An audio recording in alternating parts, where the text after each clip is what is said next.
2025, c'est dans quelques heures une nouvelle année qui apporte son lot de changements.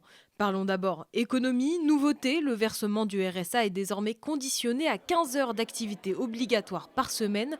Un contrat d'engagement devra être signé avec un conseiller France Travail.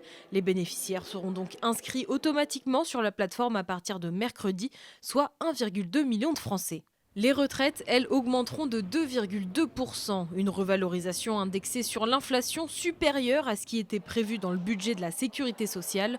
Ce budget ayant été censuré, c'est donc la loi qui s'applique. Suite à la chute du gouvernement Barnier, une dérogation n'a pas pu être prolongée, celle de la possibilité d'utiliser des titres restaurants au supermarché pour acheter des produits alimentaires. Ce dispositif pourrait être de nouveau mis en vigueur suite au vote du nouveau projet de loi de finances pour 2025, mais pour l'instant ce n'est pas le cas. L'allocation journalière du proche aidant évolue. Jusqu'à maintenant, elle se limitait à des versements pendant 66 jours pour un proche aidé. Il est désormais possible de percevoir l'AJPA plusieurs fois pour aider jusqu'à 4 proches différents. Au total, l'allocation journalière peut donc être versée jusqu'à un maximum de 264 jours. Le tabac voit son prix augmenter cette année. Selon les marques, la hausse peut aller jusqu'à 1 euro. Le prix moyen d'un paquet passe donc à 12,50 €. Autre augmentation, celle des tarifs de la poste. Il coûtera désormais plus cher d'envoyer une lettre ou un colis, une hausse de 6,8% en moyenne. Côté immobilier, le gouvernement cherche à limiter les passoires thermiques. En ce sens, les logements classés G sur le DPE, le diagnostic de performance énergétique, ne peuvent plus être loués.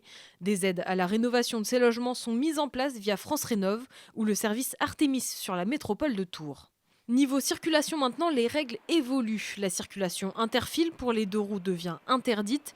Les règles se durcissent également dans les ZFE, les zones à faible émission de plusieurs grandes villes de France, comme Paris, Lyon ou encore Grenoble. Il ne sera plus possible d'y rouler avec un véhicule critère 3 ou en dessous. Au niveau local à Tours, une ZFE mobilité est mise en place sur la métropole.